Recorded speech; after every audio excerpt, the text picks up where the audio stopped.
Good morning. With the help of Hashem, we are learning today's three Prakim Rambam, Hilchos Meiser, Prakim Yud Aleph, and Yud Beis. They will all be about the Mai, as we started speaking about the Mai in yesterday's Perek test. Perek Yud will be speaking about how does one upgrade oneself from the level of Am Haaretz to become a halachic chaver, allowing everyone to eat and to trust him regarding his produce. We're going to learn the halachic status of the people around the chaver, the halachic status of the people around the Am Haaretz. We're going to learn that one is not allowed to give tamai to an Am Haaretz because that person will end up eating it without hiding it. And we will learn cases where one is allowed to give or to feed the mai without separating, as we learned yesterday, what needs to be separated to others. There are exceptional cases.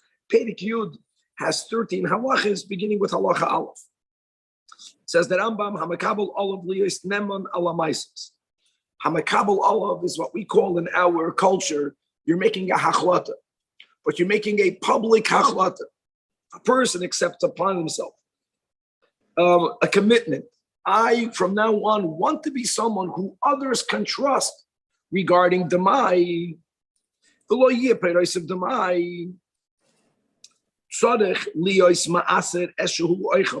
This person has to take upon himself that going forward, everything that I will eat.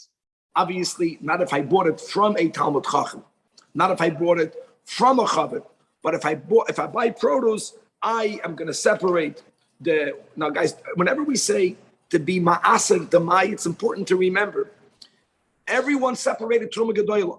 I mean, I'm not going to repeat the whole Perek test, but we learned yesterday it's not mamish you're ma'aser it the way you are ma'aser produce that just came to the gemar malacha.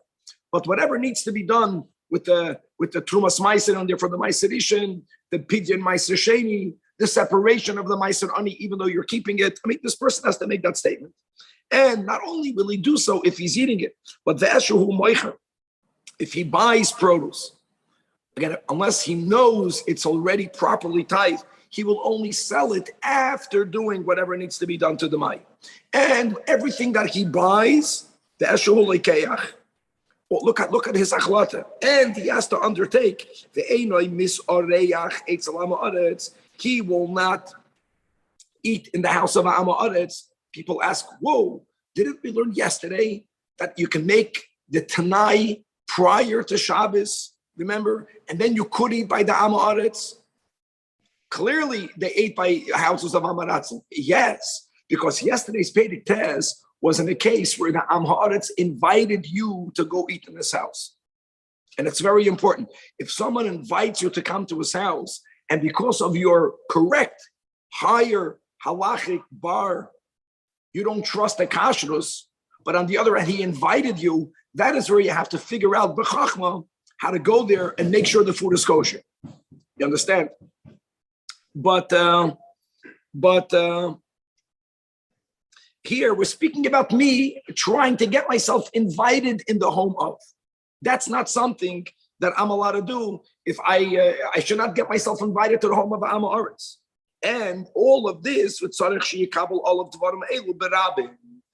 a resolution has to be made in public. Thus, the Rebbe's whole idea that when you make a birthday hachlat, to make it berabim, it empowers a person. It's not your. I don't like the word you're trapping yourself. It's much more than that. It's a positive thing. When you do it in public, you get the koyach of the rabbim to help you see it through. Now, when people come and testify that this person made that Kabbalah, what we call Hachlata Birabim, and not only did he make it, but this person is actually following through.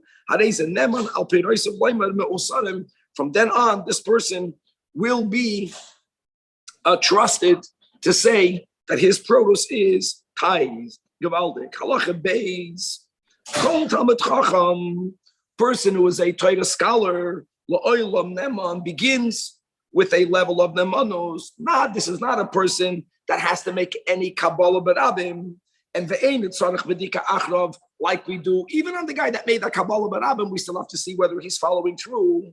And not only that, but ubanav, his family members, which means his children, B'nei Beisoy are many people, they have in their homes people that are not biological family members, but they raise others. And if he has avadim, all of them, since they live around the Talmud Chacham, and therefore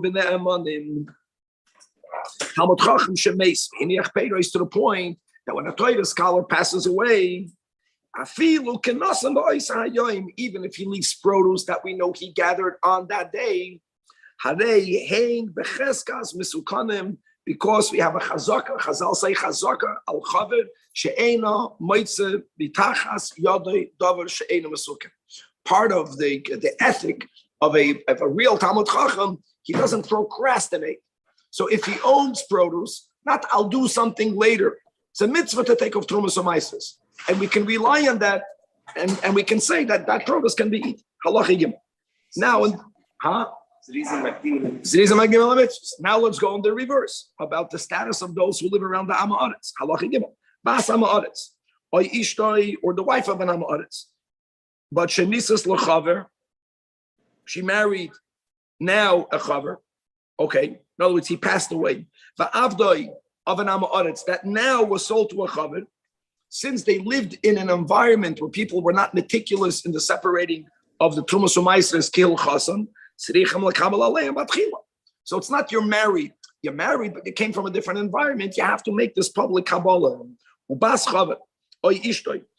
the opposite, if one was raised in the home of a chaver, the wife of a chaver, whose father passed away, or the husband passed away, or the daughter now got married to an Amma Aretz, or the avdai of a chaver that now was sold to Amma Aretz. Since they came from a observant environment, until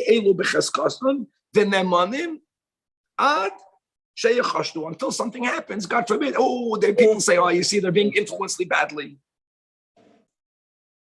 Now listen to this. There's something called limudim.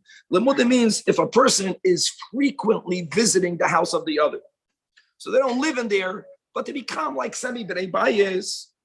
So if they hang out in the house of Amma Aretz, Sricham lekabel, because the Amma Aretz has a bad influence. Let's go in the reverse. So here we say, while they are in the presence of the chaver, they automatically have the status of the chaver, and any paid status tachas yadon, they are nemanim to say it's me'usar. But when they leave that environment, here you see that it's easier to be influenced for the bad than to be influenced for the good.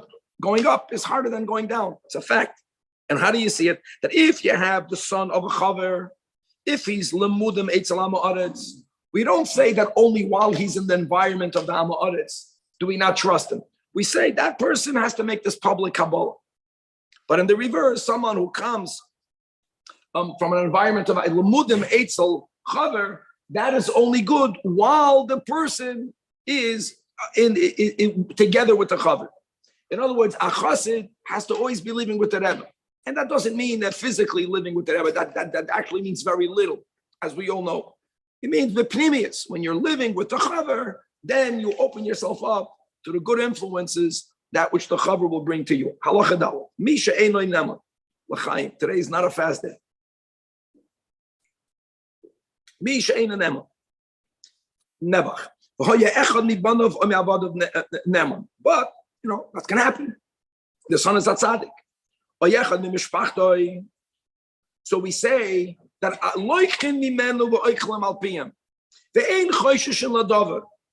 which is very important. The guy doesn't have yichus, the guy's father is not observant. Adarabo. Look at the greatness of the person.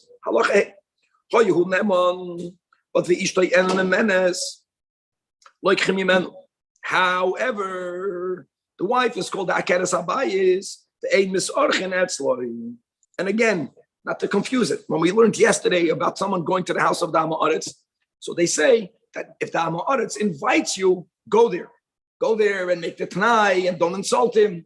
But Lachatchila, for you to invite yourself over there, when you know the standards of kashrus are not ideal, why would you do that? Now, the opposite, if someone's wife is Nemenes, the father, the husband, he's not Neman. So again, when it comes to the standard in the home, it's set by the wife, by the mother, by the woman, by the Akeres Abayis, Misarchen Etzloi. Narbos, then you don't buy it from him. And the Rambam writes, "V'tavim me'era l'mishi ishtei nemenes uhu en eman." And I'll tell you why v'tavim me'era. Because the woman has a power, has a unique power to influence the men around her. So if we have a man that's not even being influenced by his wife, that's a person that needs to be enlightened. He needs some more lichtigkeit. Halacha vav. Lo yishamesh chaver. What about a chaver serving as a waiter? What would be the issue? The issue is that since we established that anything that goes mitachas yad hachaver, I know it's kosher. If he's serving as a waiter, people will see him being the servant. They might come up and eat the produce without behaving with it towards the maya because he's the waiter. So lo yishamish chaver, lo b'mishtama aretz, lo b'sudasai, el imkein hoya hakoil ma'usar mesukam mitachas yadai. You want to be a waiter, so you fix everything, and then you can be the waiter. People are not going to say it's in the home of Dama Aretz. People are going to say, look who's the servant. It's like today when you have a restaurant in the world of hashgachas, it makes a big difference. Of course, it's ideal to have the owner should be a Yerushalayim, but if you look, the mashgiach will impact your choice to eat there. So he has to be careful. If he has a chashash that there's a problem, don't be the mashgiach, or unless do a good job, make sure everything is kosher. Take the key. But the mashgiach is getting paid by the restaurant. Doesn't matter. No, he's not. No, he's not. The mashgiach is not getting paid by the restaurant. The mashgiach is getting paid by the hashgacha industry. It's a good system. I know people can always break the system. It's not true. Right. Based on this halacha, and you know that this person would only be a waiter if he made sure everything is properly mu'usar. Furthermore, but if you see a chaver eating with them, not a waiter. Again, what did we learn yesterday in Pedic Test? We learned that if an Amaretz invites you to chaver, don't insult him. The chachma, figure out how to tithe it. And they even gave a heter to do so on Shabbos, as long as you were invited out of Shabbos, and even though it's not in your reshus, v'chulei. So it's possible that you're eating there, that the food on the plate of the chaver was fixed for himself, but other produce was not mu'usa. So because Shema hachavet Allah tunoim shebeliboy hu samach pedic ches halacha yud. So that's a big difference whether he's the waiter or whether he is one of the guests. Halacha zayin. Again, going back to pedic tes halacha yud. So that's our responsibility as a parent. Again, it's like a double good chinuch. Number one, to make sure to inspire our children, obviously by example, to have the right standard of kashrus. Number two, we should inspire our children that they should not insult other people. So my son is going to see that if I'm going to be invited to eat in someone else's house that's not 100% kosher, I'm going to be obviously very careful not to eat something that's not kosher, but I'm going to be there. So if a person knows that his son was invited to be a guest in the house of Ha'aretz, the right to make the stipulations, and while you are there, that's something that the son can do. In other words, my son, I can tell my son, whenever you are invited to so-and-so's house, we're making a stipulation, that's very important. The stipulation has to be made before Shabbos, because you can't begin this process on Shabbos. But he already knows that when he goes to the house of Ha'aretz, he's going to separate, like we said, the 1%, and then he's going to make the declaration, and the other 9% next to it is my Rishon, and this is my Sid. Thomas Meiser, he's going to separate it. He's going to end up giving it to a Kohen. He's going to make a statement of being Mechalal Mois, the Meiser Sheni, and Mois, v'chule. Abol, Einoi Tzoydech Lias Masna Alacha Chutz Mi Benoi. And even if another Yid is with me by Mishnah, that's not my responsibility. Don't be the kashrus police. It's not effective. You be the kashrus police by learning about it, but not when you go to someone's house.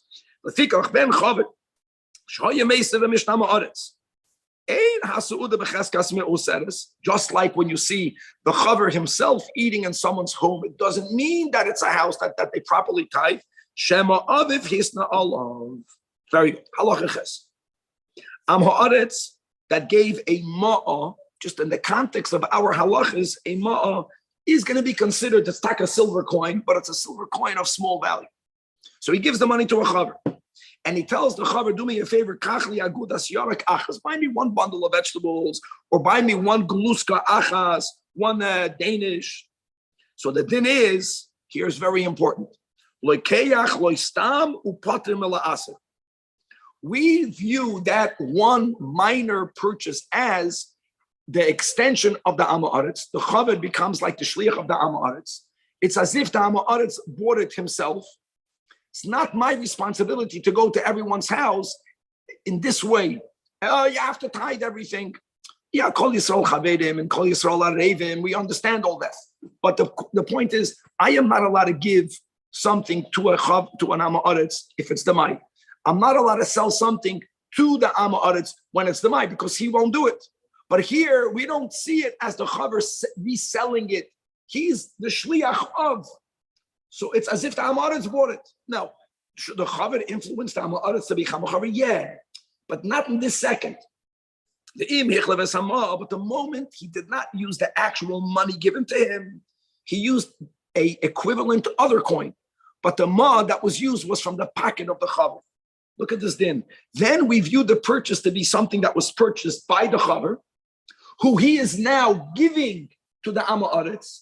If there is a transaction between a chaver and Am Haaretz, there is a rule: a chaver may not give produce to the Am Haaretz if it's in the state of the Mai. He must first be ma'asered. How great is that? In other words, if you use your coin, if you use his coin, will make a big difference. If this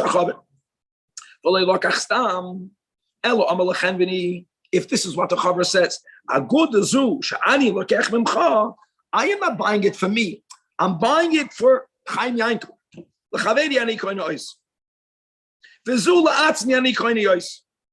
And this one I'm buying for me. Doesn't matter that he's using all his money. If he clearly stated that this bundle is for the Am Haaretz, so of course, here we're speaking about a Chenvini Am Haaretz. But again, we don't view it as if the chaver bought it and then he's re-gifting it or reselling it. He's the extension of the Am Haaretz. So there's no transaction between a chaver and Am Haaretz. So he can hand it over to him. Now, but if they got mixed up, back to the Tarus. And normally the din is when it comes to Truma's bottle in the ratio of 1 in 100. But here again, what do we keep on saying? Whenever there is something she'ef shel l'sakein is never bottle, gavaldik. So there's no bittul. L'sakein hakoil demai. Hachagachitan lachaveri shesholchay likachloin. Halacha 9. Guys, don't forget, hakol demai. There's no money loss over here, because what the Talmud Chacham bought for himself has to be tithed as demai anyways. All we were saying is that whatever he bought, l'chaveri Am Haaretz, does not have to be tithed. Now that I got mixed, you have to do it all together. Halacha 9. When 5 people tell one person, say, v'havei lanu chamesh agudei shel yarak. In other words, it's 5 speaking to one at once. They're speaking about one purchase of 5 for all of us. What did he do? Well, he understood that everyone wants one. So here is the rule. But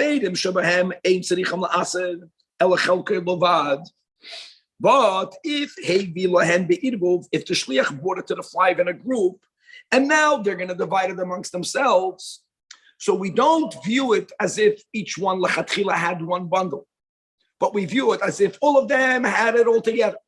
They all had ownership in all of it. Now they're making a division. So that's the rule. The rule is that a chaver may not give over the mai to Am Haaretz prior to tithing it. So chaverim shebahem tzricham la'aser es hakoil. If not, they're giving the mai to Am Haaretz. Halacha 10. They're giving the mai. We're speaking all about the mai. Very important. Because if it would be tevel gamor, it would be much more chamor. Halacha Yud, it's all based on the fact that really Rambam still tied to everything. I'm not, God forbid, minimizing Katakanas Chachamim, but it's a Darabanan over here. So that's why if they are considered only Shluchim of, It's less problematic. Halachi with Ama Oretz Shamal Chaver. Say the likatli to aim and go collect figs from my fig tree. Oichel mehem hechaver aray. And that's very important. So here's the word, guys. That what did we learn in the last parakim? There are certain things that when that begins to happen, it's koiveya lemaser. Sale mechira is koiveya lemaser. The Rambam is writing that a gift is not koiveya lemaser. So since the Ama Oretz is gifting the likatli, he's saying say the likatli. The chaver's eating is called a gift. So since it's not yet kavua lemaser, that's the rule. If you're having a snack, you don't have to tie that at all. Now, what happens if he wants to properly uma'asran demai? If he's employed. So 1 second. Uma'asran demai, just a second. Here's where the Rambam expects us to think. Uma'asran demai means that if he wants to have achilas kavah, or when it was harvested to be sold to the shuk. So here's the word: if the owner would have been a Talmud Chacham, he would have separated the maislis mimakem acher. We would have known that it's tithe. Here, we don't know whether he did it. Could be he did it. So it only has the status of the maya, not of teva. No, the point is that we're not saying that an Ama Oretz Vadai did not take care of it. We have a doubt. With the big difference that I don't have to, Ma'asran Vadai means I have to take up Truma the Doilo, I have to take up Truma, the whole thing. Ma'asran the Mai, we learned. Only Maiser and Maiser and making a Kviyu Smakim for the Maiser edition, which I keep. Maiser Sheni, I have to be Mechal Amois and I keep. And Maiser Ani, I just have to separate and I keep. Okay. Now, V'im Amar Chaver LaAma Oretz. Go gather fruit for me, and v'shama chaver acher, harei chaver acher oichel ve'ein tzarich la'aseh. Why? Like we just explained, because there's a concept of taking off trumas u'maisis v'markam acher. And since there is a chazaka that what? She'ein chaver moitzi davar she'ein misukan tachas yadoi. The chaver is not by this tree. I don't care. The chaver who knows that his fruit is being picked will for sure make a declaration from produce that the chaver has in his home, that the produce here will be the trumas and the maislis for that which is being picked. You can say that by maiser. What about truma? Guys, truma has to be given, even though you're not giving it from this batch itself, you can give it from another batch that is tevel kamoisai, but really it should be min hamukaf. Here, you did not see the chaver by this tree saying it. Says that Rambam, but hold on. Here, you have to understand how people behave. Mashiach is coming, will have to be that way. If I have a tree, if I'm not picking it, when I know the case of halacha yud is that chaver told the Amoritz, the second part of halacha yud, I know the Amoritz is not into tithing yet that much. So I don't want for my produce to be on tithe. I can separate trumais shalom and amukav b'di'evet. The responsibility that a chaver feels, which is beautiful, is so much. He says, you know what? I'll do it b'di'evet on me, but I know it will be done. Kedei l'salik hamichshel melifnei ha'ma'aretz. They're very chassidish halacha. In other words, I have to lower my standards, of course, only within halacha, to make sure another yid is not going to fall into something that he may not do. So sinning for another is something we don't do, God forbid. But lowering my standards, I can take off Truma Shalom and Amukav. That means, guys, when we will own produce in the Holy Land, maybe people here, maybe Yaron has a tree somewhere in Yerushalayim. It's important that, and you, from your generosity, you say to an Amaretz, why don't you pick the fruit off my tree? What's in the mind of a chaver? Ooh, but he's not going to properly tithe it. So you will tithe it in your home. And chazaka, you're going to do it. That means you're separating trumas, not ideal, but effectively. Again, the not ideal is because you're not there. If you're not separating the produce from the tree on that tree, you can separate the same type of produce from any other tree if it belongs to you and it has the same level of chiyuv. Ideally, if it's together. Together, we learned under the same roof and the same chutzner. Here, it's not together. Doesn't matter. B'di'evet, it can be in the other end of the world, but it's going to be effective. Beautiful. This is beautiful. Halacha Yudal. Muter lahachil esoniyim v'esorchim demai. Now, the end of this chapter is going to give the few exceptions. Mitzad echad, we learned how you can't give a gift demai to Amma Aretz. You cannot sell demai to Amma Aretz. Now, there are exceptions. If a person has an ani, guys, let's not forget that midin Torah, we rely on the roiv. Even in the times of Bayesheni, by the times of Yechon and Kohen Gadol, even then, roiv, if you go through a simple majority, roiv of Bnei Yisrael took off all of the Trumas U'Maisas. The problem was that the Chachamim feel, not the problem, the Chachamim upgraded our behavior and they said, be chayish even l'miyuta. They never said it if it's going to prevent an ani from eating. So I'm allowed to feed aniyim, demai, and interestingly, when you are traveling, maybe not today in America with the credit cards, but in the times of old, in this context, every traveler, you could have been wealthy like Rockefeller, or whatever the expression is in Yiddish. When you are in your home, wealthy like Reichman. But when you are traveling, you're an ani. No one traveled with their stuff on them. We're not speaking about a guy that's traveling with gold and diamonds. Who did that? There was robberies the whole time. And Oireach has a din of an ani for this. So just to know, he wants to be lefnim yishuras hadin. No one is stopping you, but an ani can eat the mai. And you can feed to an ani demai, and you can feed to an erech demai. Nervous then, but dion. Now, the ha'ani atzmai or the erech, if they want, no, it's if you want to go beyond the letter of the law, you're not mechuyev anymore. Then a misakein, beautiful. Halach yinves. Gabay tzedakam. Goyden stami kolodam. Umechalkam stam. We're speaking about the gabay tzedakah that we learned about, right? The kupa and the tamchoy. They're collecting. They're collecting money for the poor. We just said that you can give the money to the poor. Now you have a gavaldik halacha. All of the food, all of the money that's going to feed aniyim, you have no concern of the money. So the people in charge can be chavedim. They will not separate what we learned in Pedic test, what has to be separated. But here again, it's only right. Notify the ani. The haroitz elasaken yisaken. Final halacha yud gimel. Roifa chaver. Sheho yamachil l'choyla am ha'aretz. Mi peiros am ha'aretz. Guys, we are obviously not speaking about a choyla sheyesh by sakana. Choyla sheyesh by sakana, you can feed them chazer treif. You can feed them chalavak. Speaking about a choyla she'ein by sakana. Now, I want you to know these are big rules. Good to remember. Can you feed someone an isur derabanan? No. By the Mai, they were more lenient with a caveat, with a wrinkle, that the Mai mitzad echad is isur derabanan. And again, remember, isur derabanan, you're not allowed to be machal someone an isur derabanan. Right? We hold that chalavakam is the isur derabanan. We can't give other people chalavakam. By the Mai, they made a leniency that you can only not give it to them if you're putting it in their mouth, as we'll see.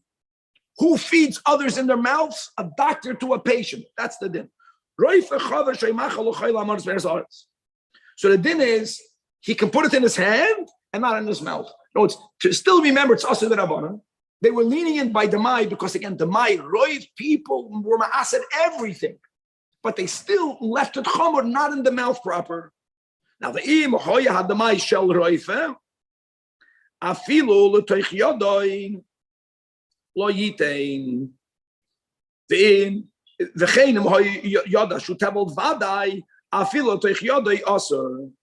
other words, the Roifa, he knows he didn't tithe it properly. Understand? You don't, huh? For sure.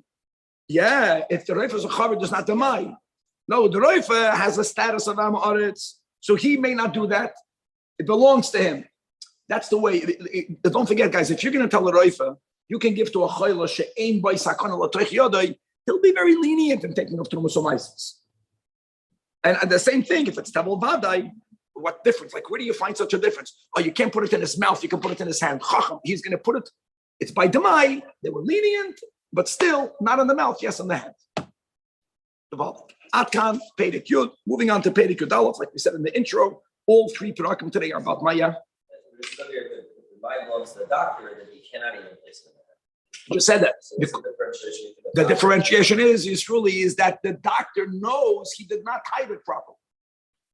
Yoda inish benafshe. The sick person doesn't know. Doesn't matter, but if we're going to allow the Roifa to give the Milo to Chiyat Shel HaChoila, how do you think the Roifa is going to feel about him not being that meticulous?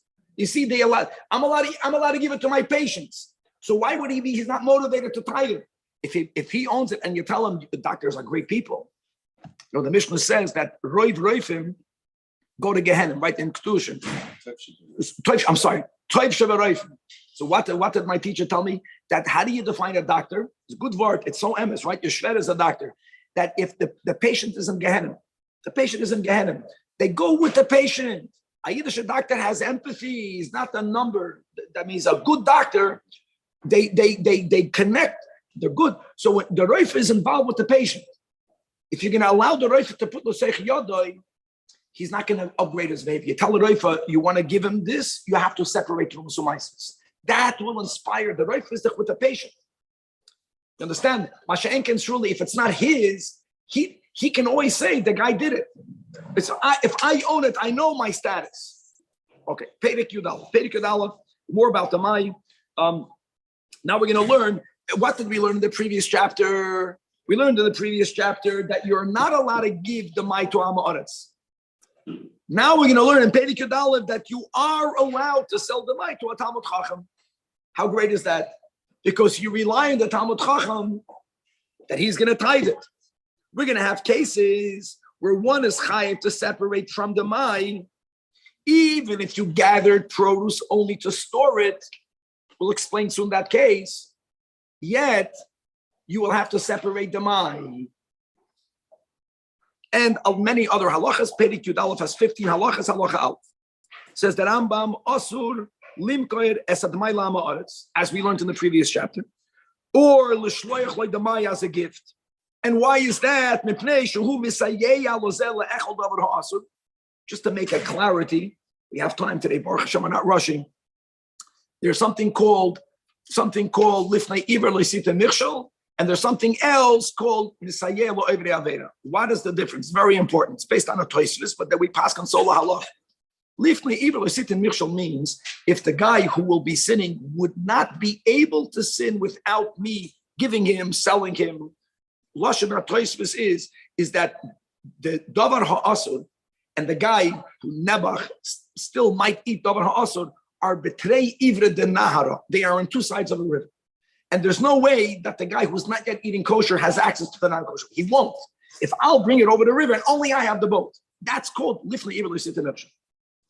In other words, whenever the person would not be able to sin without my help, that's a biblical violation.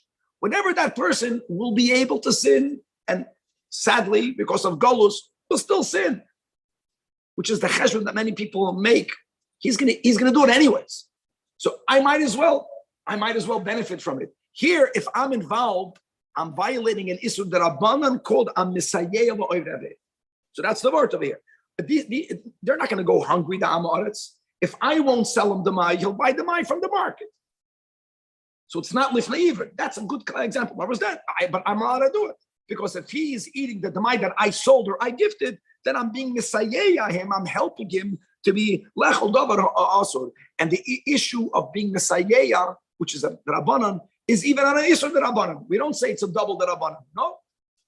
Oh, that's the word of Perek Yud Aleph.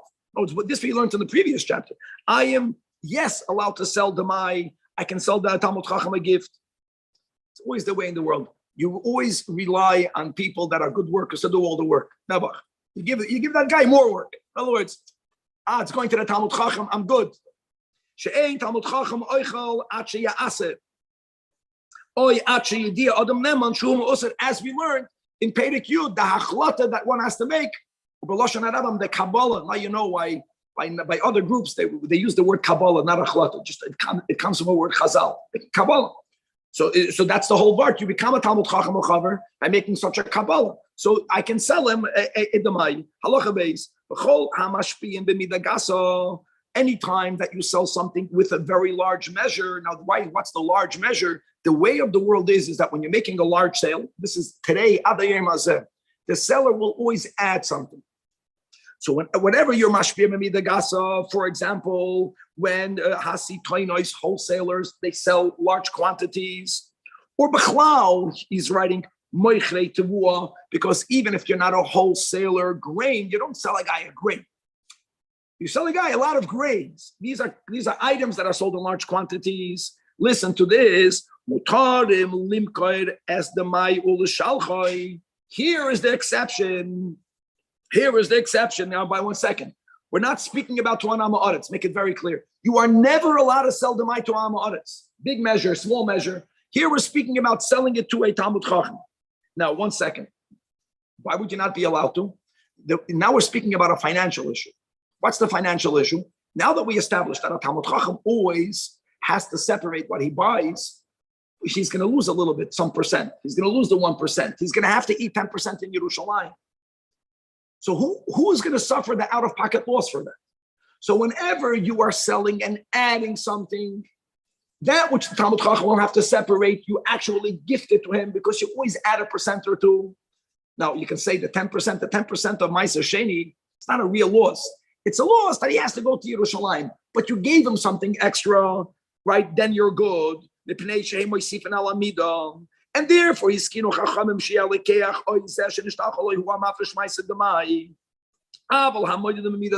if you're making a sale very stingy and you're selling an exact amount,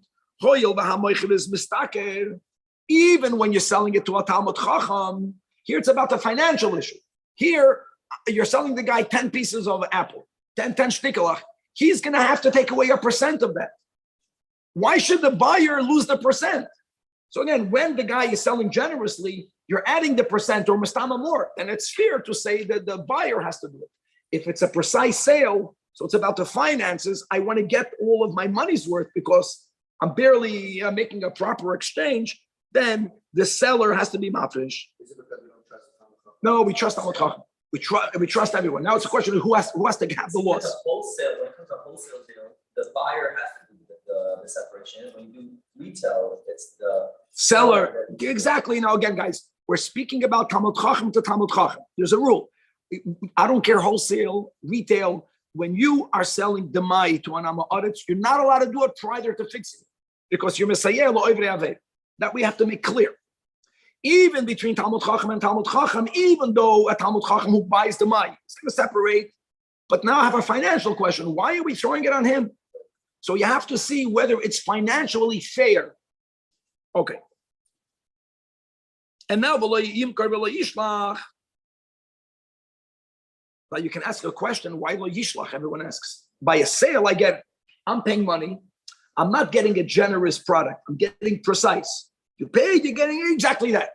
You bought an airplane ticket, you want to put a luggage, pay. You want to go to the bathroom, put a quarter, you understand? So then you can say, but by you're giving a gift.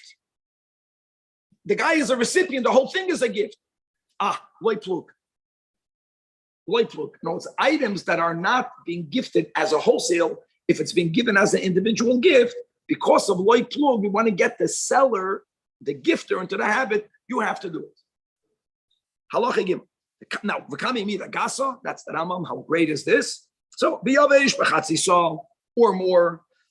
Balach mida sheimach zeka shavadina ba'isadav alach or more. Halacha dalid. Sali zeisam v'novim. V'kupay shel yarok. Afal pishu moichram askara. Even if you sell it by estimation, even though you sell it by estimation. Now, normally when you sell things by estimation, you're not that precise. And again, we're speaking about honest people, so they're going to add a little bit. We don't say that. No, if it's a basket, it's not a large amount, they're not going to add anything. Whenever the recipient, the buyer, is getting something small in measure, then the chiyuv is on the seller. If either the buyer or the seller says, boy, let's us, he's speaking about us. Their agreement is they know there's a demai. And they're saying, let's do it together. Okay, so who has to do what? Even though moicher begasa, without any stipulation, the lekeach has to do it. Moicher bedaka, the seller has to do it. Here, you can make a financial different agreement. So what does us mean? You do it and I watch. So like hamoicher mafresh trumas ma'aser, which is the 1%. So, which is, in other words, it's to the advantage of the buyer. He's getting 1% more. He doesn't have to depart from 1%. And the lekeach has to be mafresh ma'aser sheni, because ma'aser sheni, you can argue, it's not a financial loss. Your point, elama, you have to eat it in Yerushalayim. Every Yid went to Yerushalayim 3 times a year, at least. Elama, okay, you can't eat it when you want to. That they put on. That is what the us means. They never said so. The Dover said tonight based on whom? I don't care. The Beis Din already said, whenever we say we'll do it together, that's what it means. Seller Trumas Meiser, and yeah. And by the way, what the Rambam doesn't write, he doesn't have to, is about the Meiser Ani, like we learned in Pedig Test. You have to go back to Pedig Test. That's going to be on the Lekech, because the Meiser Ani, you just make a verbal declaration and you don't separate it at all. How did Meiser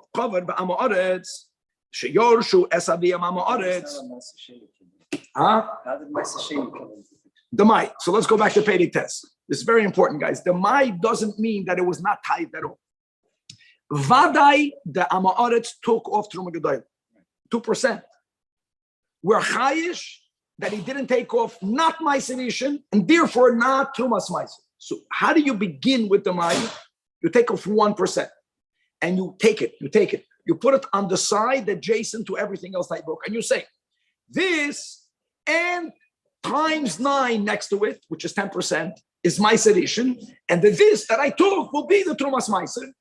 And all you have to do now is take that and give it to a coin. The other 9 you keep, because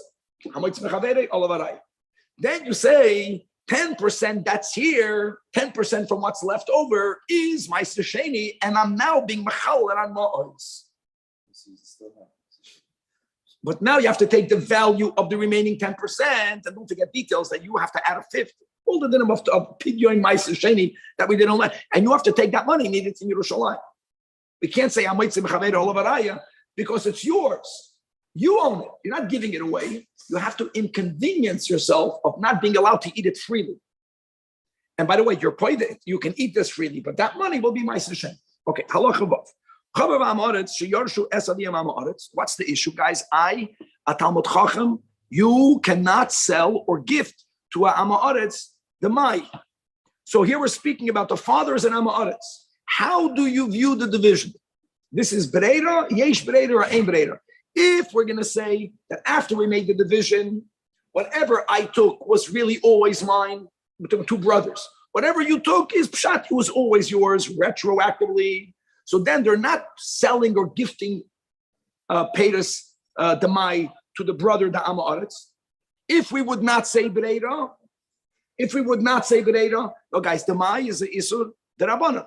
The Rambam already paskened by Isur D'Oraisa Ein Breira, by Isur the Rabbanan, yes Breira. So l'chayda, you would argue you can make any type of division that you want, and it won't be considered as if the brother, the Talmud Chacham, who owned some of it, is giving it to his brother, which he would not be allowed to do. Here, the Rambam is saying a big thing, that even though we say by Isuri the Rabbanan Ein Breira, by Yerusha, if we are separating from all of the wheat that father left, I'm taking some of it and the brother is taking some of it. Then we say Breira. But if I'm taking wheat and you're taking its equivalent value of a min acher, by min l'she'enoi minoi, we don't say Breira even by Yisur de Rabbanon. So we view it as if all of the brothers got the wheat, all of the brothers got the grapes. Now that they're making an agreement, you take the grapes, I take the wheat, it's ke'ilu, I'm selling you my chelik of the grapes, you're selling me your chelik of the wheat, but then I'm selling you the mai. That's the word. If they're separating the chitim, ani chitim are complaining, you could say atayim are complaining and atayim are complaining. Why? Because the mai is also only midrabanan by isur midrabanan yesh bereida. But I'll take the wheat and you'll take the barley. I'll take the lach and you'll take the yavish. Why? Because even though it's a din d'Rabbanan, we don't apply bereida when it comes to 2 different types of produce. Halacha zayim. You're carrying a lot of vegetables and the kavadol masoi and shver. And your solution is it's not worth the schlep. Just had that experience. I went to a chasana and the charge for every piece of luggage was so much that this backdrop that cost $45, Sprint Airways was charging $79 for a carry-on. So I left it there. It's cheaper to buy a new one. So it's heavy. So you want to throw away vegetables. The vegetables that you're carrying is still the mine. But also, not allowed to do that. It's not only you can't give it to an Amaretz, you can't leave it hefker. Now, guys, people jump. Ooh, hefker is pater min hamaisves. Yes and no. You know when we say hefker is pater min hamaisves? If you were mafker produce, koidem gemar malach. I'm just going over the halachas we had over yonder. Then it's pater min hamaisves. Once there's a chiyuv to tie the product, then you're mafker it. It has no effect. Halacha ches. What if the city's majority goyim or something? That could be different. So Rabbi Chaim is saying that could be. You definitely by other dinim you go after the right. Could be it's different. You can say that the right could be. Okay, halacha ches. Halukech yorek min hashuk u'mashach. Hilchais kinyan. You go to the market, you make meshicha. Midin Torah, a yid is kind of a meshicha. Not midin Torah, that's a machlokes reich and shlakish, but l'kula alma. At the end, whether it's Doiraisa or Takanas Chachanim, you will only be kind of the Mashiach. So you took it. And guys, this is so good. You're in a market. That's what we do today. You put it in your cart. Many vegetables today, they're weighed in the front. So you know how much you'll be paying per pound. You don't even know exactly how much you're going to pay. Save it. But you have it. Listen to this. Because since Meshicha is koina, I want to say something again. What are you de facto giving? You're giving 1%. What that means, if I want to change my mind, I don't have to pay for the whole product. I am chayiv to separate 1%, and I'll have to pay to the balachanois that percent. And a guy that's next to me who's a chacham will say, "Oh, let me take that because now I know I read too much mice that was taken." So the policy of the store: you took it, you own it. That's where they took it from. Well, they don't take things in the store unless you really plan to keep it. That's a good thing for the storekeepers. They love that. But here again, you don't have to buy it. You only have to really pay for 1%. You don't have to take the whole thing. Halacha 9. You find paydas on the road. Now you have to remember many other dinim. What are the many other dinim? That any produce that's gathered to be taken into the house prior to the iyas panei habayis, there is no kaviyus lamasavis yet. So you follow that majority. But if the majority of the people over here machnis and limkar bashuk, and then you have to presume that what it already underwent the meiruach, guys, remember all these dinim. Harei demai. And here comes a big chiddush. Mechza mechza demai. Why is it a chiddush? I'll tell you why it's a chiddush. Because you can argue it's a sfek sveka. Guys, demai, that we have to remember. Demai is a suffix. Actually, roiv are ma'asrim everything. But we don't say sfek sveka. Even though machza is a suffix. Then you can say, and even if it was like lamakrim b'shuk, maybe they separated. We don't say that. Halacha yud. If you find something on the road, we mentioned this in the intro. This is important. When does a chaver have to tithe something if he took it to own it? There are many times that there's produce on the side of the road and you're walking by, you don't want it, but you're a good person. You don't want to leave it on the side of the road because you know an animal will trample on it, rodents will eat it. You're not gathering it for you. That's one option. Many people simply they gathered it lahatzniyan for others. So I guess if you gathered it to eat, even if later you changed your mind, too late, you gathered it for you, you're chayiv. I know it's even though that you changed your mind and now you're not going to keep it, since you gathered it to eat. Oh, that's all you cared about.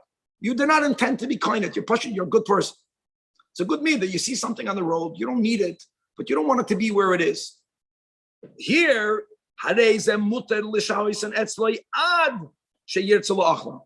or up until if you want to send it to someone else, or if you want to sell it. And notice, if you change your mind, I'm not going to be matzniya. I'm going to gift it. I'm going to eat it. I'm going to sell it. Now, the asar oisim demai.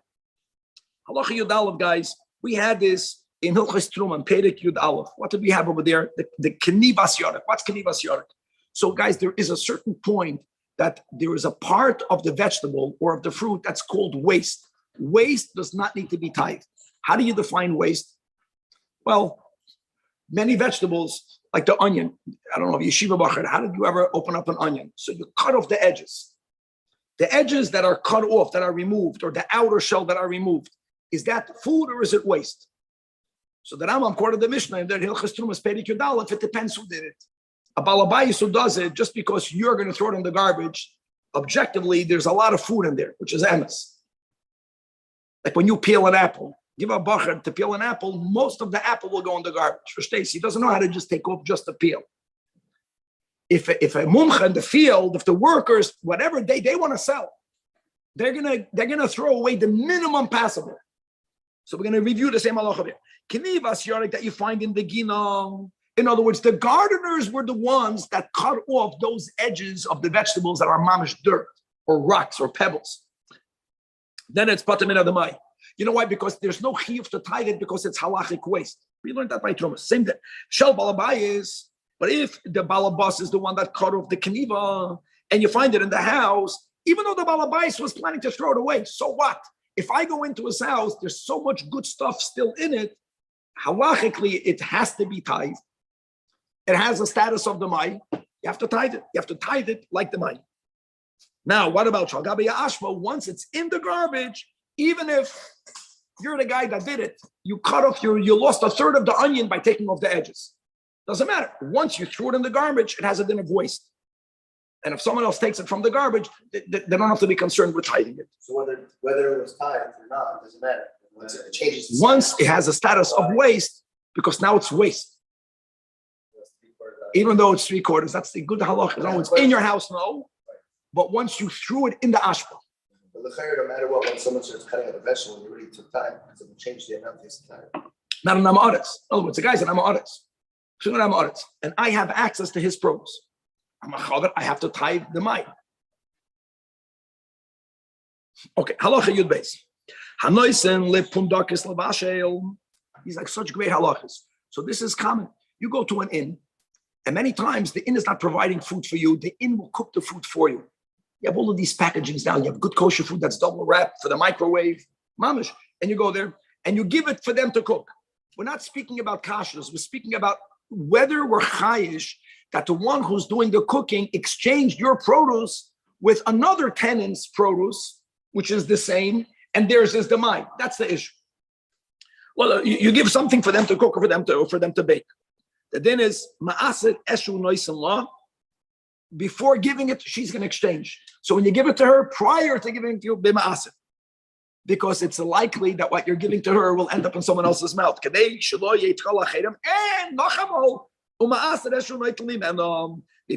because a pundakis, that means a female innkeeper, that's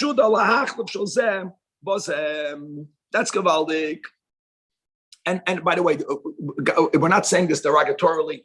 There's a concept in halacha called certain people are moira heter la'atzman. If I feel that I'm doing for you something beyond the letter of the law, I feel that I have the right to take something from you.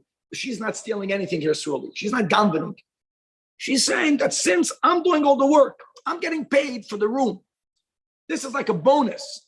And I'm cooking and working for you, so I don't have to be so concerned to remember what you gave me.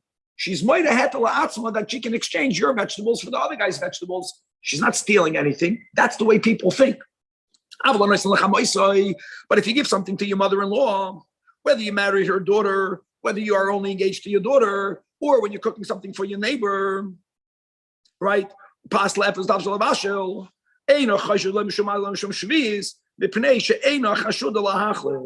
So beautiful. Because a mother-in-law feels that it's her responsibility to help out her son-in-law. And therefore, when she does something for him, she doesn't feel like she's doing something beyond her responsibility for her to be moida heter la'atzma to begin exchanging things. Beautiful. When I feel that I'm doing my duty, I'm not going beyond anything, then I'll be more careful not to take something of yours and give it to something else. It's only the innkeeper that you're paying for the inn. she's offering a service. Lefnei mishuras adin, she'll be moide heter. However,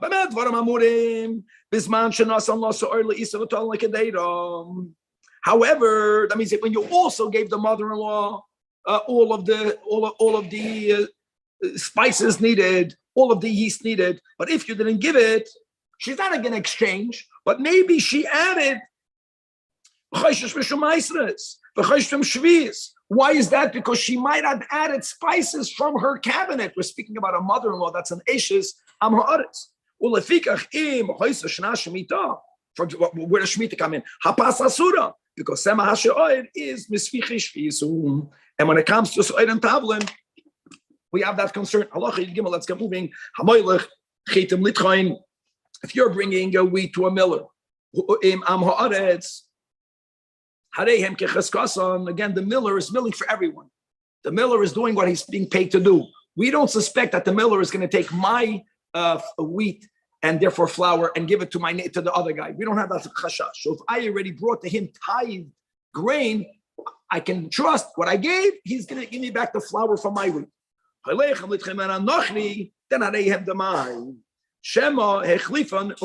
the owner is a goy, we're not saying that the goy is a ganef. We're just saying a certain mindset. The guy is thinking to himself, I gave the miller a quant, I'm going to get back a pound. He's giving me back a pound. In his mind, he did nothing wrong. He doesn't know all of these things. Because we're not chayish that he's, even if I gave him produce, he's not going to exchange with someone else. Very important. Who's managing? Who's the manager? So if the store belongs to the chaver, but he's the manager, here we're going to say, let me add a word in English that's important. Only, even if the owner is only a mashkiach yoytzev v'nichnas, that's enough to make the Amaretz, the manager, cautious. He's not going to bring in new produce to exchange this produce. No. And at Talmud Chacham, we say, we'll never sell something prior to tithing it. So if I go into a store that belongs to a chaver who's there at least at times, I can rely that everything that I'm buying is already tithed. Halacha tezvav. And guys, let's not forget what we learned in this chapter, a previous chapter, that's been doing another detail. Because since he's not selling wholesale, it's a store, we also learned that when you sell retail, the seller has to be the one separating the money. So I can rely that the owner, the Talmud Chacham, did his duty. Final halacha tezvav. Hamafkin peiros of etzel nachri. And the guy again, doesn't feel like he's doing anything wrong. Because I gave a guy 10 apples. He's doing me a favor. In the guy's mind, he doesn't know of these halachas. As long as he gives me back 10 apples of the same quality, he was a good custodian. He doesn't know that I gave him mu'usarim. He gave me from someone else. He can exchange one with the other. Like this. Guys, we're making a review of what we learned in Hilchos Truma. It's all about the Goyish ownership. So if that product is still before the Gemar Malacha and the Nigmar Yisrael, Achar Sheshalach HaPikadon, then Mafresh, Maestros Kamoy Shabiyanu, guys, Hilchos Truma is Perek Aleph. Just to go back over there. Boy, we're late, but we had all these dinim in the beginning of Hilchos Truma. Anyway, Perek should get a Tvadim, the Nigmar Malachtam, Chayv LaHafresh, Shemelei Hachlach HaGoyim.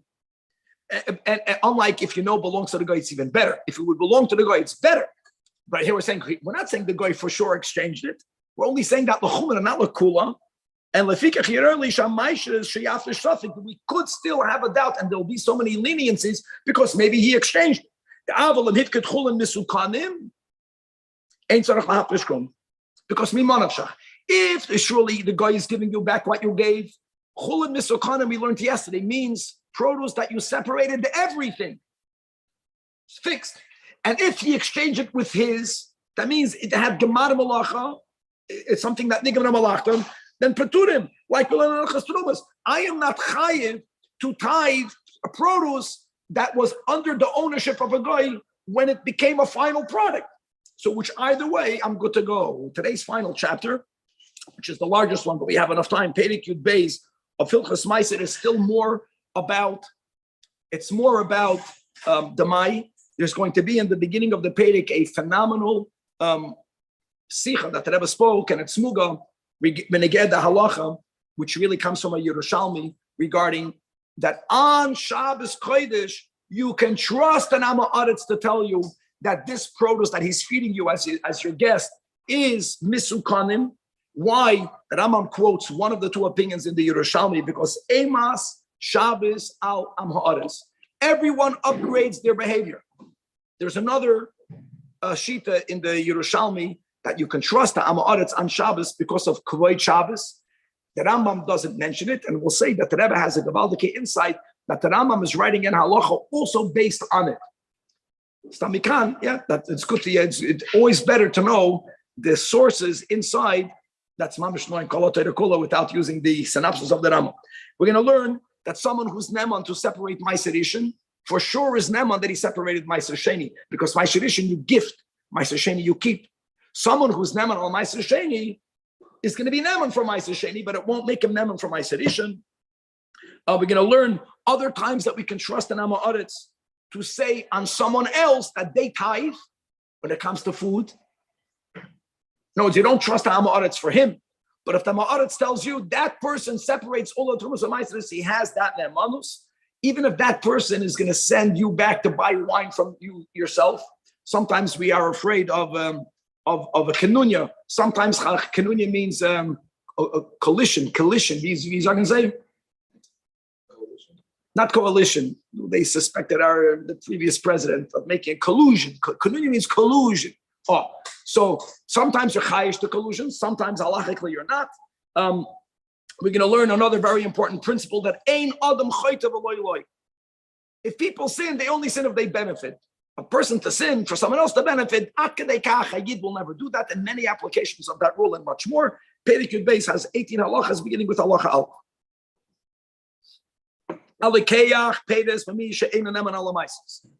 Okay, so you're buying produce from an Amma Aretz. And what did we learn? Chaver, you're chayiv. That was today's first chapter, Perek Yud. You want to become a chaver, you got to make a public Kabbalah that you will always separate the tithings of the Mai. And guys, go back to Perek Test to learn what that is. But you forgot to do it. And now Shabbos Kodesh, or it's Yom Tov. And midrabanan, you may not tithe on Shabbos and on Yom Tov. Says the Rambam, Hareze shoy Allah. You ask the original owner, the Amma Aretz, even though normally you can ask him the Amma Aretz, did you tithe it? And if he says yes, you are not allowed to believe it. That's Shatamai. Even if he tells you, no, I separated Trumas Meiser. No, you can't believe him. Here you believe him. And if he says Me'usanamim oichel al piv b'Shabbos. Now, I know it's late, so let me go already to the end of the Rebbe's Sichel. There are two reasons. Reason number one is Amos Shabbos al Amma Aretz. The Rambam is going to write that in a moment. There's another reason, because of Kavod Shabbos. Explains the Rebbe like this. Amos Shabbos al Amma Aretz means that that vast majority of Amaratz, because of the fact that it's Shabbos, will be more honest. But it doesn't mean all of them. There's going to be still a minority of people they're not affected by Amos Shabbos, which is a problem. For that, you have to come to Kavod Shabbos. It's like you have a logic. The logic has a hole. There's a secondary reason that the Rambam doesn't quote, but he needs. Kavod Shabbos plugs the hole because Kavod Shabbos. And you'll see soon why you have to learn Pshat that way. Let me just say it by heart. What happens after Shabbos? So I went over to the owner, and he tells me I was ma'aseret. I can eat it on Shabbos. What do I do with that produce after Shabbos? After Shabbos, not only do I have to tithe the Demai tithing for what remains, if there's leftover food, I have to now, after Shabbos, tithe it for that which I ate on Shabbos. I have to take off 1%, not on the remains. And that's a very difficult Nimarab. If you trust the guy, Amos Shabbos, Olav, you trusted him. So how can you say after Shabbos, we're saying retroactively you can't trust him? That's the way it works. Because Amos Shabbos is not foolproof. Amos Shabbos has a problem that there are still some people that are not affected with Amos Shabbos. For that, you need to come on to Kavod Shabbos. The moment you lose that plug, then the whole bathtub water spills out. Let's read it inside. Or anyone tells you, not even the original owner, another Amma Aretz, and you know how much you trust him. Even it's not because if you won't believe him, you're not going to have dessert. No. You believe him. Why? And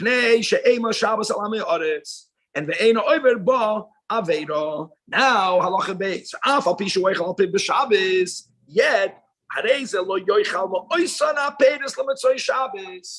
if there's leftover, you have to now take off the maisres of the mai, but not only on that which remains. That's the hard. Not only for what here. The Rambam is spelling it out. Al sha'achal b'Shabbos v'lanishar. That talk also is medamadis to the concept of Gilgal Shvua. Gilgal Shvua means that sometimes if I have a taina on you, my taina cannot be machayev you to swear. But once you already have to swear for something else, then you have to swear for my accusation as well. In other words, really, like we said, if you would have eaten all up on Shabbos, you don't have to resolve it. But if there's leftover, it's like a two-step process. For that which remains, now there's no kavod Shabbos, you have to be ma'aser. Once you're being ma'aser demai for what remains, kilo megalgal and olav, to be ma'aser even on that which you ate. Let's go back. Ahoya Shabbos back to back, 2 day yomtiv, Shabbos yomtiv, v'sha'al v'echel mehem, oichalat b'sheni, the pnei shelo need a la'aser in time because you did not have a halachic time to be ma'aser in between. V'chem v'shnei yomtiv shel galiyos. Halacha gimel. If a person takes an oath that I will never benefit from you unless you come eat in my house, and I'm trying to get you to eat in my house. Problem is that you don't trust in me when it comes to tithing. So here also, all Ema Shabbos. Now the Rambam is going to limit. Ema Shabbos olive is a heter for the first time. But not for people to continuously do that. Again, the guy is putting pressure. If you won't come and eat to me, then he makes a neder. That's a very important thing. In other words, there is another layer to all this. That why are we being soymach on Amos Shabbos, Ala Ha'aretz, and the Kavod Shabbos? It's under the big umbrella of Darkei Shalom, or of Avas Reim, or Avas Yisrael. That is, you need that. We're trying to make sure that people are good with each other. For the first Shabbos, you should have had foresight before. And guys, we learned yesterday, I think it was Perek Vav, that if I'm being invited to the house of Ha'aretz, I can go there and I can make a Tanai before Shabbos. I should just be aware of that. There's a way of me eating by Ha'aretz on Shabbos. Halacha dal. Misha ein aneman. And Ha'aretz. We saw him separating the Trumas Meiser. And what did we see? That which he separated fell on another product. It did not get mixed up. It just fell on another product. Now, what it would be, just to know the din, guys, we learned this. If you have Truma, you would have grains of Truma, and it falls on a big barrel of Chulin B'Sukanim. It's not a mixture. If it didn't get mixed up, what do you need to do? You need to remove the top and another little layer, because then for sure you got the Truma. So you already saw that this guy is careful with Trumas Meiser. It fell on something else without it getting mixed, because then you have to have the whole ratio. We're not going into that. And he is now claiming that I resolved it. Says the Rambam, once you saw that this guy on his own was careful with Trumas Meiser, he has nemanus. Because Kashem she'ema Shabbos alami aretz kach emas dimu aleim ve'enam chashudim lahachal asameduma. And you saw that this guy knows about Trumas Meiser. Halacha bish. Dimu means a mixture. No, you saw that this guy not only separated Truma Gedolah, he even separated Trumas Meiser. That means he understands that I don't want to eat Truma. And now it fell on top. And I'm emphasizing it didn't get mixed. So when it gets mixed, then sometimes a person can wrongfully be mated this bittul b'roiv. Here we're speaking about a case where the only loss will be a very little amount. When you see that this guy doesn't want to eat Truma, you can trust him that he resolved it. Halacha hey, Misha in an eman, but sheri inu sheifresh meiser isha in the peiros elu. So we know that this guy is careful with my sedition. We believe him to say I separated my Sheni because my sedition is financially costly. My Sheni costs you nothing. No, it's when you have the manos for something that's harder, you have the manos for something that's easier. Givaldik. If a person says he learns 3 prakim on Rambam, you can have the manos that he learns chitas. Much easier. This really is not agreeing. The idea. 3 prakim on Rambam. 3. Hifrish b'fanenu meiser sheni. And he says, I also was mafresh meiser edition. Ein nemon.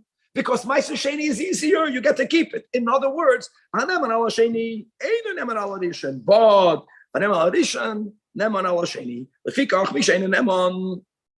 Shoytzi penis v'beisoy. And he says, elu maser rishoin. Nemon. He says, this is my sedition, and the ein mafrishin mehem truma gedoyla u meisres. The ein omar the elo meiser sheni ein nemon. In other words, he's not now, guys. He's not nemon to exempt it from trumas or meisres. He's the hein the mai, and now since he's not nemon lepatroi, that's the shot. Mafrishin mehem trumas meiser. Hirali. That he can be poida hakoil. In other words, he must bear the concept, even though we don't believe him. But you said it's Meiser Sheni. You are bound by your statement. I don't believe you, but you have to believe you. You believe you, and therefore you said it's Meiser Sheni. You may not eat it prior to redeeming it. Beautiful.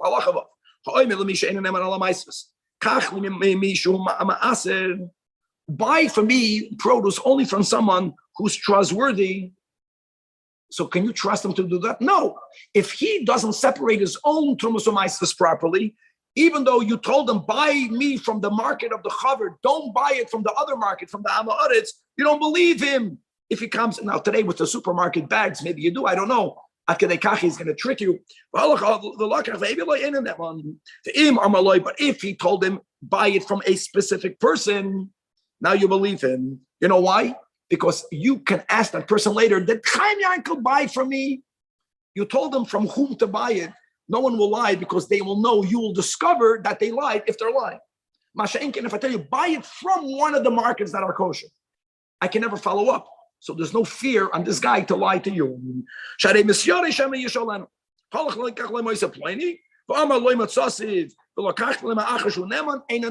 Was the moment he's telling you something that is you cannot follow up, not good. Halacha zayin. Hanichnas le'ir ve'ena market adam sham. You are a newcomer, and you want to buy your apple. You want to buy produce, so you ask mi kan nemon, meaning mi kan maaser. Who is the market that will only give me produce that's fully tithe? And one guy says, I'm trustworthy. Ain't a nemon. Of course not. You don't know anyone. Just like maybe he's lying. But if he says someone else is pliny, that's the chiddush. Even if the witness himself has no nemanus, that's the first application. Ein adam chayte v'loy loy. Harei neman, and therefore v'hoylach v'loikeach ma'isa pliny afal pi she'ena makiroi. Even though you don't know who the witness is, and v'oichal al piv ein adam chayte v'loy loy. More than that. So imagine you go now to that market. And you ask that guy, from whom can I buy good wine in the city? And then he tells you, the guy that told you to come to me, he sells good wine. What does it look like? It can look like collusion. Each one is, helping the other. Still memonim, because of this chazaka, she'ein adam choyte v'loy loy is so strong that we're not chayish for this collusion. That you can rely, even though there's a logic, but that's because she'eina makesh adam sham. You have no other option. If you know someone to be trustworthy, then you have to go to that individual. If you are a place already for 30 days, here again, it's expected of you. We only allow you to rely on someone's testimony that market is good because you just came here. Once you're here for 30 days, by then you are expected to make a better investigation. Halacha test. again, to believe an Amoritz, to be machshir chaveiroi, which is also, by the way, connected to food. There's a chaya nefesh involved. Ela b'trumas u'maisres, abo le'inyan peiris shviz, oily and tahares, le'yikach ela min amumcha. In other words, there's an aspect of it's called chaya nefesh. I want to eat food, but shmita, it's a much bigger issue. In other words, you have another option. You can go into a field yourself and pick produce. You can do that. Maybe this guy gathered and he's doing a schayre b'peida shvius. So there's no urgent need. You can't rely on that. Hachamarim donkey drivers. No, they bring produce from other places here to sell it. That's the donkey driver.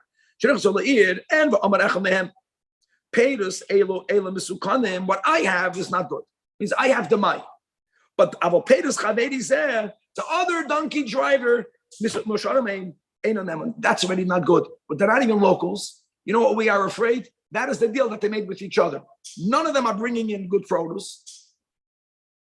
What's that joke? That there were two people sitting in front of a church, one with a Magen David, one with a cross, collecting tzedakah money. There were two Yidden. That was a kanunya. In other words, that guy, I'm not good, but that guy is good. That's already not good. Shem, then now we're afraid of collusion. Shem kanunya also b'neyam. Allah Yud Aleph. Here we go, guys.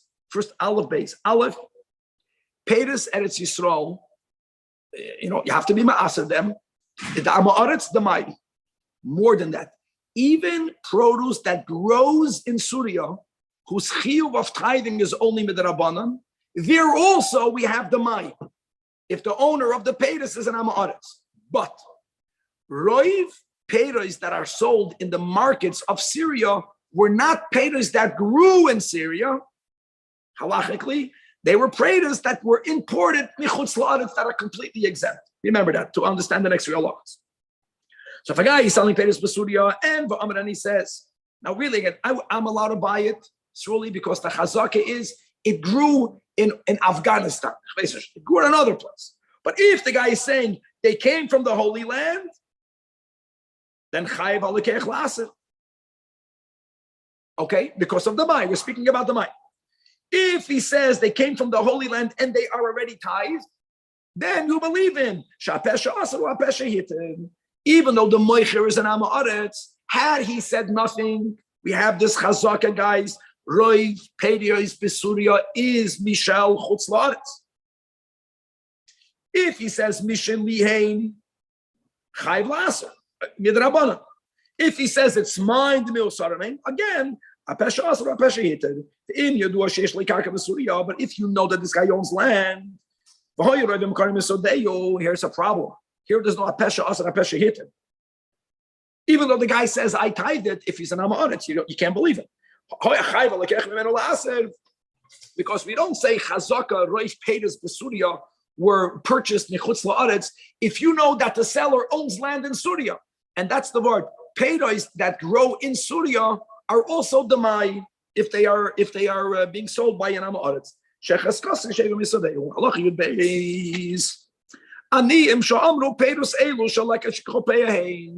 And let's not forget that Peida is really of leket, shikhan peya do not need to be tithed at all. They're nemanim. Now these aniyim can be amaratzim. Why are they nemanim? Because it's likely during the time of the Geronois, shaleket v'ashikha v'peya mitzuyim makes sense. There has to be circumstantial evidence. It also has to be that this guy has this produce so close to a granary that he could have got it even today. So then it's not about being close to the Goyden. During the third year, during the sixth year, that's the time that people give the produce to the Aniyim. But for example, that is what people leave them on him. Kemach people don't leave like leket is not kemach. Guys, you remember? Leket means the stalk fell. Now, for a guy, for the owner to take the leket and to make it into flour, which is in service of the aniyim, is not something that normally happens. So kemach zeh michitin shaleket shikhopeya ein anamonim. That's not the derech. It's nice if someone does it, but that's not the chiyuv. The chiyuv is to leave it as it is in the field, not to make it into flour and to give the flour. Ella, the moment that if the ani is a Talmud Chacham, it's a whole different story. He has namanos. We're speaking about a ani that is a yama oretz. Ella mis aseres the my halacha yudalid nemanim ala soida shaloides regarding kernels of rice while they are still in their klipas. That is what's normally left. They have namanos to say that it's from like it. For example, but the ein nemanim loimer ben chai ben mevushel. In other words, once this product is now not the way it's normally left for the aniyim, that's the common logic on all of these dinim, then the ani is no longer neman. Nemanim ala pool, ve'nemanim ala grisim, ben chai ben mevushel, nemanim ala shem meiser ani. They're not neman to say that these oils came from zeisei mikuf, leftover olives or olives that are so inferior that normally no one makes oil from them. In other words, whenever the ani is saying something that is not the norm, he doesn't have namanos if the ani is a am ha'aretz. Namanim ala yorek chai, to say this is from, like a chikhape. Or meiser ani. The ein namanim leimer mevushol. Elam kein hoy davar muat. Interesting. Davar muat, we say that the balabas has to give meiser ani. He threw in some for the ani. Shekein derech balabatim litein ma'at yorek mevushol mikteros ilo ani. Now, but this guy is not saying so. But he has a migo of nemana. Since he could have said the balabais gave me this vegetable, he can say I cooked it, but it was from matnas aniyim. Even though normally when things are cooked, we don't believe him anymore. Halacha tezvav. On davar muat he's believed. V'chein ben Levi that says peiros eloi mimaser shenitlo trumasehem. That it is harei zen nemon lo oilim al trumas meiser. Just like even when they made takanas demai, what did everyone separate? Truma Gedola. All of the Levium separate meiser and meiser. It's the same thing. Kishem she Yisrael neman al Truma Gedola. So are Levium nemanim for trumas meiser. Avol ein neman olav lepatray mi meiser sheini. Gavaldik halacha tazayin ein kol davar meilam murim elam haaretz. Everything that we learned until now, everything that we learned from Pedic Test, Yud Aleph and Yud Beis is only when we don't have a specific chashash on the owner. We know he's an Amaretz, so he's not Neman, but there isn't an additional chashad. However, Aval Mishu Chashud to sell, God forbid, Truma as if it's Chulin, then also Likhremenu Klal, Davar Sheyesh by even only a Zikas Truma Maisa. What do I mean by a Zika? Guys, there are certain products that never have to be tied. Fish don't have to be tied. But there were certain fish products that were sold only after sometimes oil was put on them.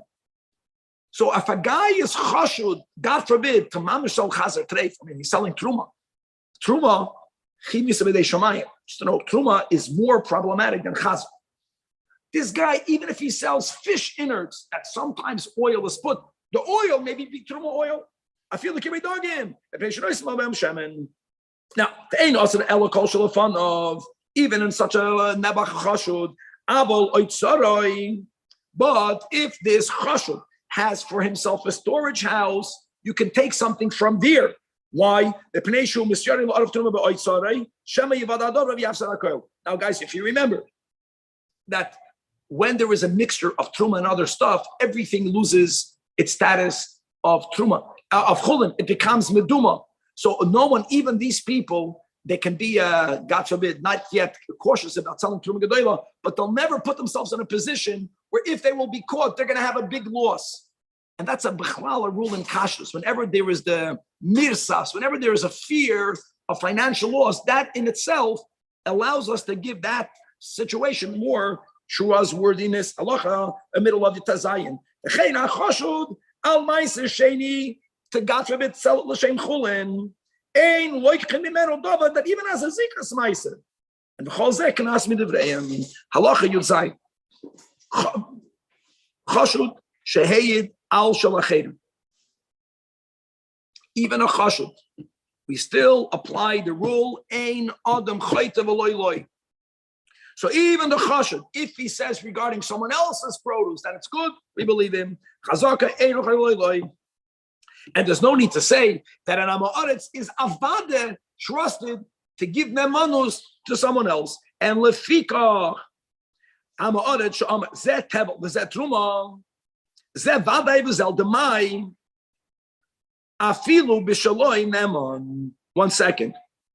Once this guy says, listen to this. This is not lefika. Once the ha'ma'aretz is saying, you see this what I have. This is not good. He's saying demai. Zeh vaday problem. If this guy would be untrustworthy, he wouldn't say, this is Vada, he would say nothing. It was the fact that this guy is owning up to something which will cost him money, then we believe the rest of that statement. Omar, Elo Peres Mesukanin, or if he says that this produce is completely good. Again, because make sure I have common sense.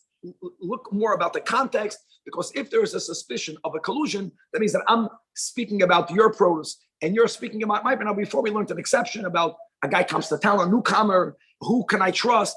There we say that he can go to the guy who pointed, go to Chaim Yankel, and Chaim Yankel can say, buy wine by that guy. That's an exception. You just came to town, but we should always be aware of maybe they're making collusions. Final halacha yudches hamoicher peres lachaveiroi. I want you to know, I want you to know, I want you to know, Hayayin is Yayin Nesach. Guys, listen to this. Shuras Hadin She'ein Lo Neman, even if the Moicher is a Chaver.